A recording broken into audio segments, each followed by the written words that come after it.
Ellen, I can't believe you turned down my parents' invitation. They were just trying to help. What's wrong with you? Mark's words cut through me like a knife. I stared at him in disbelief, struggling to keep my composure. After 30 years of marriage, I thought he knew me better than that. Help? You call your mother's constant meddling and criticism help? I shot back, my voice trembling with frustration. She wants to move in with us permanently, Mark. Don't you see how suffocating that would be? He shook his head, his expression a mixture of exasperation and disappointment. Mom's getting older, Ellen. She needs us. I bit my tongue, resisting the urge to remind him of all the times his mother had belittled my choices, undermined my authority as a parent, and driven a wedge between us. Nancy Peterson had made it her life's mission to control every aspect of our lives, and Mark was too blind to see it. What about what I need, Mark? I asked, my voice barely above a whisper. When was the last time you considered my feelings? He opened his mouth to respond, but I held up my hand, cutting him off. I was tired of having the same argument, tired of feeling like an outsider in my own home. As I looked at my husband, the man I had once loved with every fiber of my being, I saw a stranger. The years had slowly chipped away at our bond, eroding the foundation of our marriage, until all that was left was a hollow shell. I thought back to the early days, when Mark's fledgling business was struggling, and I had put my own career on hold to support him. I had believed in him, in us, and sacrificed so much for the sake of our family. But somewhere along the way, that selfless devotion had become a noose around my neck, strangling the life out of me. Nancy had been there every step of the way, her sharp tongue and critical eye picking apart my every decision. And Mark, bless his soul, had always taken her side, too afraid to stand up to his overbearing mother. I'm done, Mark, I said, my voice steady and resolute. I've given everything to this marriage, to our family, and what have I received in return? Disrespect, neglect, and a complete disregard for my feelings. His eyes widened, and he opened his mouth to protest, but I held up my hand once more.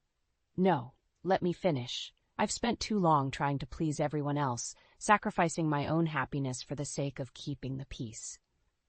But not anymore. I could see the confusion and hurt etched on his face, but I felt no remorse. For the first time in years, I felt alive, a fire burning within me that had been smothered for far too long. I'm taking back control of my life, Mark, and if you can't support me in that, then maybe it's time we reevaluated our relationship. The words hung in the air, heavy with the weight of decades of unspoken resentment and pain. I knew there was no turning back, no more compromises to be made. This was the moment I had been waiting for, the moment when I would finally stand up for myself and demand the respect I deserved. And as I looked into Mark's eyes, I saw the first glimmers of understanding dawning on him. He might not have realized it yet, but a storm was brewing, and I was the eye of the hurricane, calm and resolute, ready to unleash a fury that would shake the very foundations of our lives. The memories came flooding back, a torrent of emotions I had suppressed for far too long. I thought back to the early days of our marriage, when Mark's fledgling business was struggling, and I had put my own dreams on hold to support him.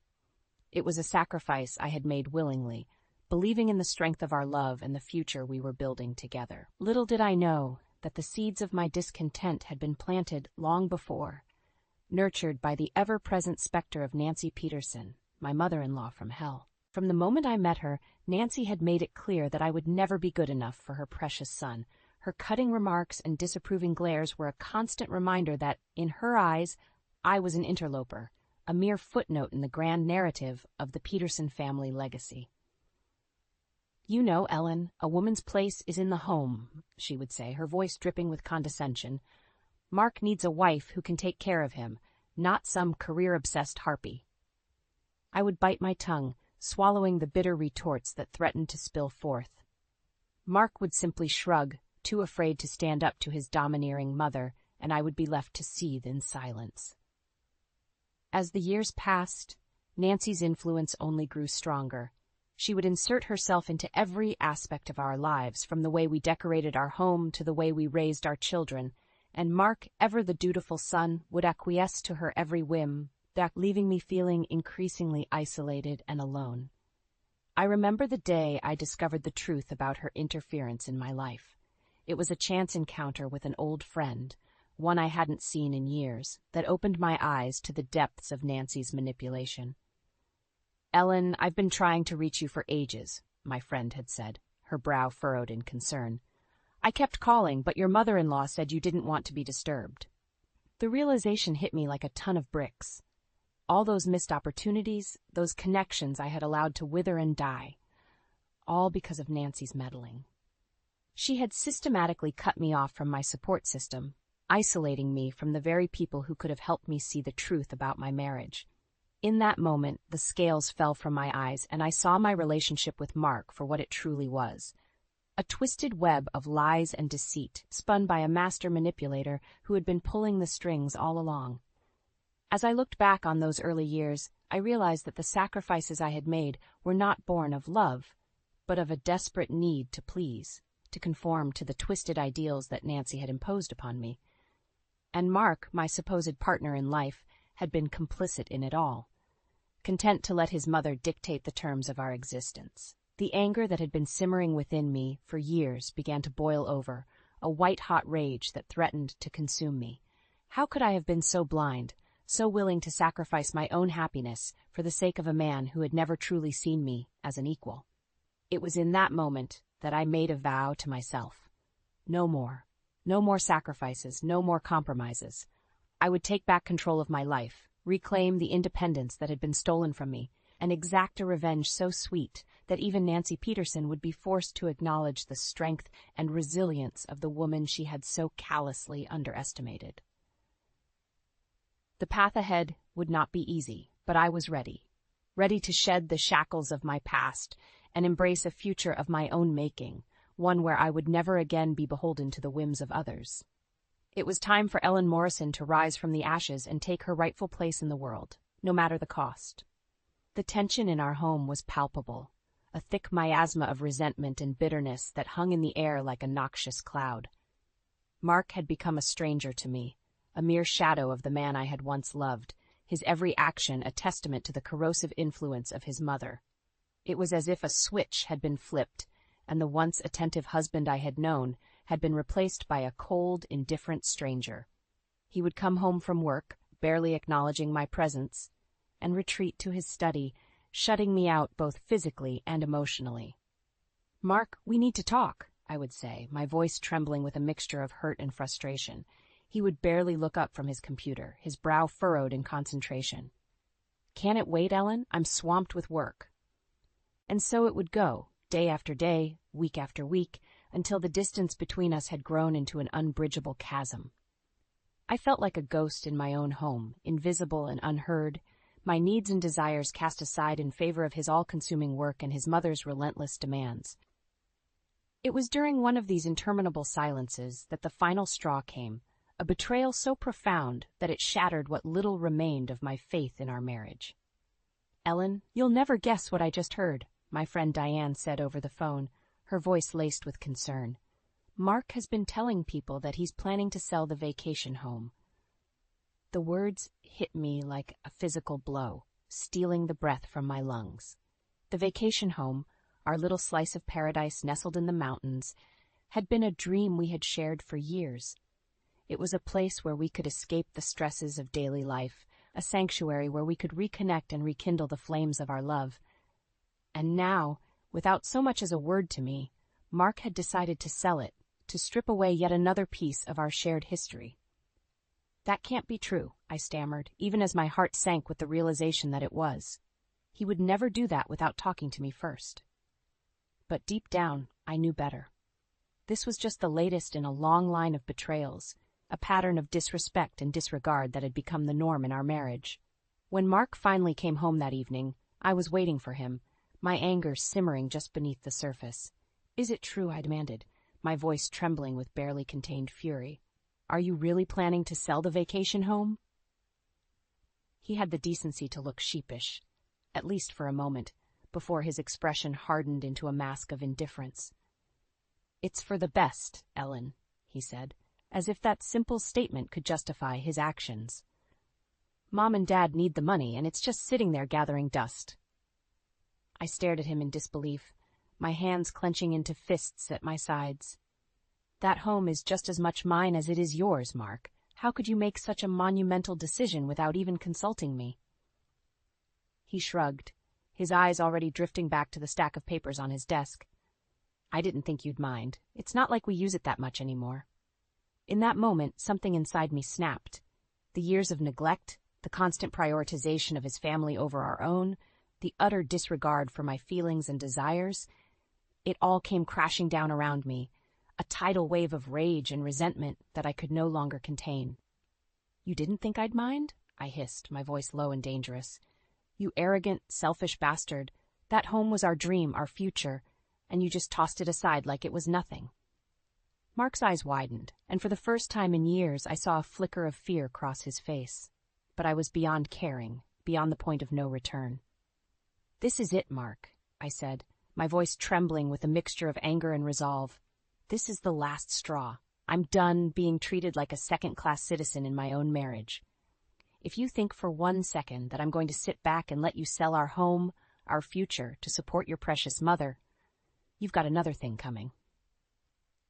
The words hung in the air, heavy with the weight of years of pent-up frustration and pain, and as I looked into Mark's eyes, I saw the first glimmers of understanding dawning on him. He might not have realized it yet, but a storm was brewing, a tempest of my own making, and I was the eye of the hurricane, calm and resolute, ready to unleash a fury that would shake the very foundations of our lives. The days that followed were a whirlwind of emotions, a tempestuous storm of anger and determination that threatened to consume me. Mark's dismissive attitude had been the final straw, the catalyst that set in motion a chain of events that would forever alter the course of our lives. I knew I couldn't navigate these treacherous waters alone, so I turned to the one person I could always count on, my sister Susan. She had been a rock for me throughout the years, a steadfast ally in the face of Nancy's relentless meddling and Mark's indifference. He's selling the vacation home, Susan, I said, my voice trembling with barely contained fury. Without even consulting me, without a second thought for what it means to me. Susan's eyes widened, and I could see the anger flashing across her face. That selfish bastard, she spat, her normally gentle demeanor replaced by a fierce protectiveness. After everything you've sacrificed for him, for that family, this is how he repays you? I nodded, the tears I had been holding back finally spilling down my cheeks. I can't do this anymore, Susan. I can't keep living like this, constantly disrespected and devalued. It's killing me inside. Susan reached across the table and took my hand in hers, her grip firm and reassuring. Then don't, she said, her voice resolute. You've given him more than enough chances, Ellen. It's time to take back control of your life. Her words resonated deep within me, igniting a fire that had been smoldering for far too long. She was right. I had spent years sacrificing my own happiness for the sake of a man who had long since stopped appreciating me, stopped seeing me as an equal partner in our marriage. It was time to take a stand, to reclaim the independence and self-worth that had been slowly chipped away by years of emotional neglect. You're right, I said, my voice steady and determined. I'm done being a doormat. Mark wants to sell our home, our future, without even consulting me. Fine, but he's going to pay for it. One way or another. Susan's eyes narrowed, and I could see the wheels turning in her mind. What did you have in mind? A slow smile spread across my face, a sense of calm determination settling over me. I'm going to hit him where it hurts, Susan. His business, his finances, everything he's built at the expense of our marriage. I'm going to take it all away from him, piece by piece, until he has no choice but to see me as his equal. Susan nodded slowly, a glint of admiration in her eyes. It's about time you stood up for yourself, sis. But you can't do this alone. You're going to need help, someone who knows the ins and outs of finance and can help you protect yourself. I knew exactly who she was referring to. Janet Lewis, my oldest and dearest friend, a woman who had weathered her own marital storms and emerged victorious. Janet was a force to be reckoned with, a financial powerhouse with a keen eye for strategy and a heart of pure steel. You're right, I said, my resolve hardening with each passing moment. It's time to call in the cavalry. The wheels were in motion, and there was no turning back. Mark might have thought he had won, that he could simply discard me like an unwanted relic of the past, but he was sorely mistaken. I was done being the meek, submissive wife, the one who turned a blind eye to his indiscretions and his mother's manipulations. No, this was a new chapter in my life, a rebirth of sorts, and I was determined to emerge from the ashes stronger, fiercer, and more resilient than ever before. Mark had awoken a sleeping giant, and by the time I was through with him, he would rue the day he ever dared to underestimate the power of a woman scorned. The next few days were a whirlwind of clandestine meetings and hushed conversations, as Susan and I put the wheels in motion for my grand plan of retribution. Janet Lewis, my oldest and dearest friend, was the linchpin that would hold everything together. Janet was a force to be reckoned with, a financial powerhouse who had weathered her own marital storms and emerged victorious. She was the one who had helped me secure my finances years ago, ensuring that a portion of my assets were safely tucked away beyond Mark's reach. "Ellen, you know I've always had your back," Janet said as we sat across from each other in her sleek downtown office. "But are you sure about this? Once you set this plan in motion, there's no going back." I met her gaze, my resolve unwavering. "I've never been more sure of anything in my life, Janet. Mark has taken me for granted for the last time. It's time he learned what it means to truly respect me." Janet nodded slowly, a glint of admiration in her eyes. "All right then, let's get to work." Over the next few days, Janet and I pored over financial statements, legal documents, and business records, meticulously piecing together a comprehensive picture of Mark's empire. It was a tangled web of shell companies, offshore accounts, and questionable dealings, the perfect ammunition for my revenge. As we worked, Janet would regale me with stories of her own marital struggles, tales of a husband who had grown complacent and neglectful, much like Mark. But unlike me, Janet had taken decisive action, leveraging her financial acumen to secure her independence and emerge from the ashes of her failed marriage stronger than ever before. "You know, Ellen, when I was going through my own hell, the one thing that kept me going was the strength of my friendships," she said, her voice tinged with a mixture of sadness and resolve. "My girlfriends were my rock, my support system when everything else was crumbling around me." I nodded, thinking of Susan and the unwavering support she had shown me throughout this ordeal. "I don't know what I'd do without you all," I admitted. "You've given me the courage to stand up for myself, to take back control of my life." Janet reached across the table and squeezed my hand, her eyes shining with a mixture of pride and determination. "That's what we do, Ellen. We women have to stick together, especially in the face of adversity. And trust me, once we're done with Mark, he'll never underestimate the power of a woman scorned again." With Janet's guidance, I began to quietly divert funds, siphoning off a portion of my assets into secure accounts that Mark had no knowledge of. It was a delicate dance, one that required precision and stealth, but with each transfer, I felt a sense of empowerment wash over me. No longer was I the meek, submissive wife, content to let Mark and his mother dictate the terms of my existence. I was taking control, reclaiming the independence that had been stripped away from me over the years, and I was doing it on my own terms. As the pieces of my plan fell into place, I could feel the tension mounting, a palpable sense of anticipation that crackled in the air like static electricity. Mark remained oblivious, going about his daily routine with the same indifference that had become the norm in our marriage. But I knew better. I knew that the calm before the storm was merely a fleeting illusion, and that soon the tempest I had been carefully cultivating would be unleashed, shattering the fragile facade of our lives and leaving Mark to confront the harsh reality of his actions. And when that moment came, I would be ready, standing tall and resolute, a phoenix rising from the ashes of my former self, reborn in the fires of my own determination and resilience. Mark might have thought he had won, but he was about to learn a valuable lesson. Never underestimate the power of a woman who has finally found her voice. The day had finally come when I was forced to confront Mark about his disrespectful behavior.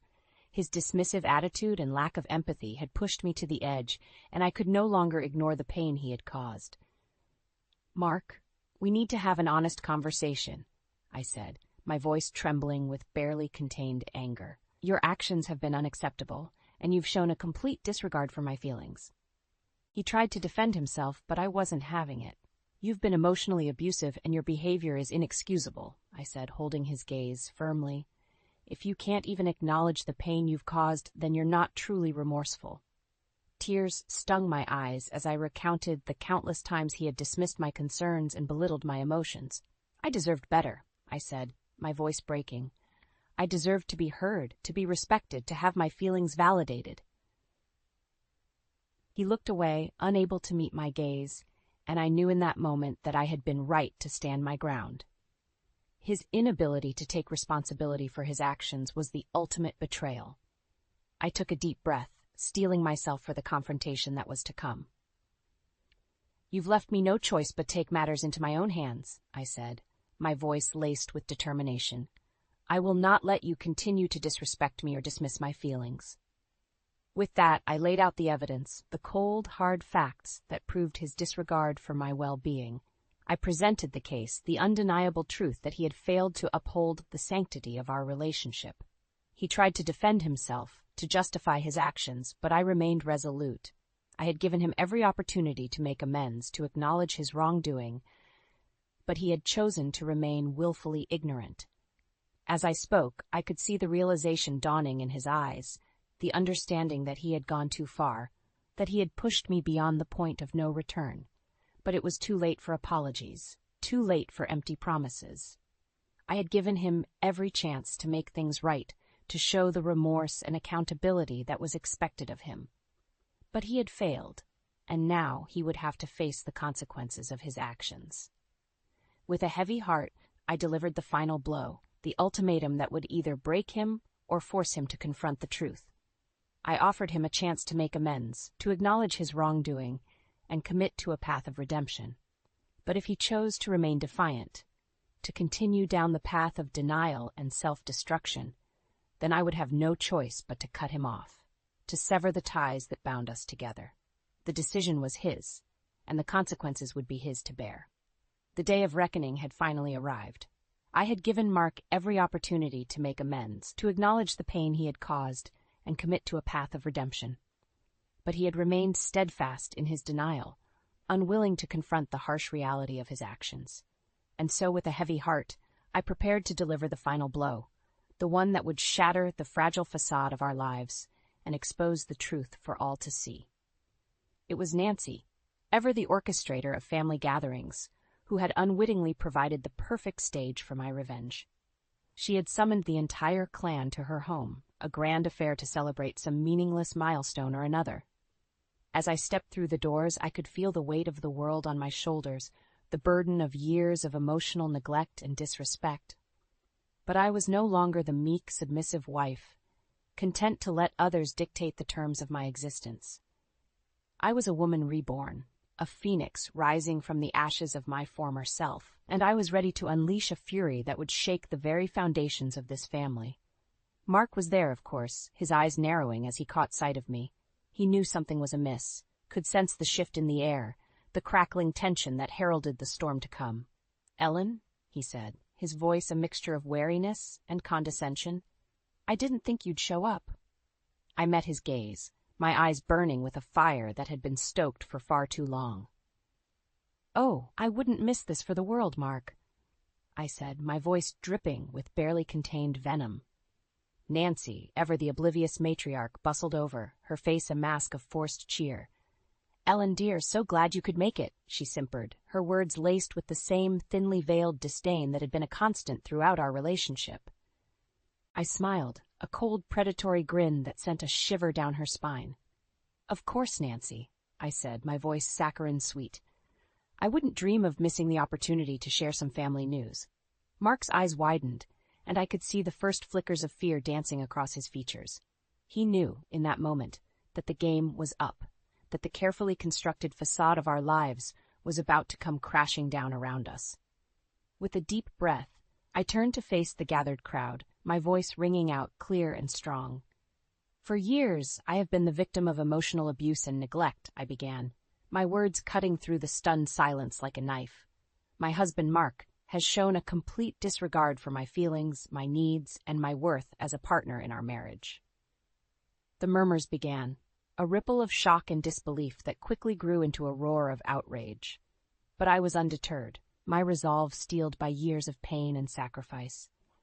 "But that ends today," I declared, my voice rising above the clamor. "I will no longer be a silent witness to my own devaluation. I will no longer allow myself to be treated as a second-class citizen in my own home." Mark tried to interject, to stem the tide of my fury, but I silenced him with a single, withering glare. "You have betrayed me in the most profound way, Mark," I said, my voice trembling with barely contained emotion. "You have taken my love, my loyalty, my sacrifices, and cast them aside as if they were worthless, but no more." With a flourish, I produced the evidence, the damning proof of his misdeeds and financial indiscretions. The room fell silent, the weight of the revelations hanging heavy in the air. "This is the price of your neglect, Mark," I said, my voice ringing with a new strength and conviction. "This is the consequence of your disrespect and emotional abuse." Mark's face contorted with rage, his carefully cultivated mask of indifference crumbling before my very eyes, but I was unmoved, my resolve unshakable. "You thought you could control me, manipulate me into submission," I said, my voice laced with a mixture of sadness and triumph. "But you underestimated the depth of my resilience, the strength of my spirit." As I looked around the room, I saw the dawning realization in the eyes of my family and friends. They understood, in that moment, the depths of my struggle, the pain I had endured in the name of preserving a hollow facade of marital bliss. And in their eyes, I saw something more, a glimmer of respect, a newfound appreciation for the woman who had emerged from the ashes of her former self, stronger, fiercer, and more resilient than ever before. It was in that moment that I knew I had won, that the shackles of my past had been well and truly broken. I was free, liberated from the chains of emotional abuse and neglect that had bound me for far too long. And as I looked at Mark, his face twisted in a mask of impotent rage, I felt a sense of pity wash over me. For he was the one who was truly trapped, a prisoner of his own hubris and arrogance, unable to see the world beyond the narrow confines of his own selfish desires. But I was done with him, done with the pain and the heartache that had defined our relationship for far too long. It was time to move on, to embrace the future that lay ahead, a future of my own making, where I would never again be beholden to the whims of others. As I turned and walked away, my head held high, I could feel the weight of the world lifting from my shoulders. The path ahead was uncertain, but for the first time in years, I felt a sense of hope, a glimmer of possibility that had been all but extinguished by the darkness of my marriage. I was free. And nothing, not even the ghosts of my past, could ever take that away from me again. The weight of the world had been lifted from my shoulders, and with each step I took away from that fateful family gathering, I felt lighter, freer than I had in years. The shackles of my past had been well and truly broken, and I was finally able to breathe again, to embrace the future that lay ahead with a sense of hope and possibility. As I stepped out into the crisp autumn air, I was greeted by the warm embrace of my sister, Susan. Her eyes shone with a mixture of pride and relief, a silent acknowledgement of the strength and resilience I had displayed in the face of adversity. "You did it, sis," she said, her voice thick with emotion. "You stood up for yourself, and you won." I nodded, a slow smile spreading across my face. "I did, didn't I?" I mused, the weight of my actions finally sinking in. I took back control of my life, my future. Susan pulled me into a tight hug, her arms a comforting reminder that I was not alone, that I had a support system of strong, fierce women who would always have my back. "I'm so proud of you, Ellen," she whispered. "You've shown us all what it means to be truly resilient, to never give up in the face of adversity." As we parted, I caught sight of Janet, her eyes shining with a mixture of admiration and understanding. She had been there, had walked the same path of emotional liberation that I now found myself on, and her presence was a reminder that the road ahead, while uncertain, was one that could be navigated with the right support system. "You did good, kiddo," she said, her voice laced with a mixture of pride and affection. "You showed that bastard what it means to underestimate the power of a woman scorned." I laughed, a genuine, full-bodied laugh that seemed to release years of pent-up tension and anguish. "I couldn't have done it without you, Janet," I said, reaching out to squeeze her hand. You gave me the tools, the strength, to take back control of my life."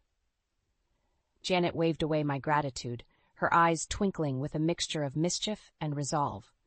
"Don't thank me yet, kiddo," she said. "We've still got work to do, a whole new chapter of your life to write."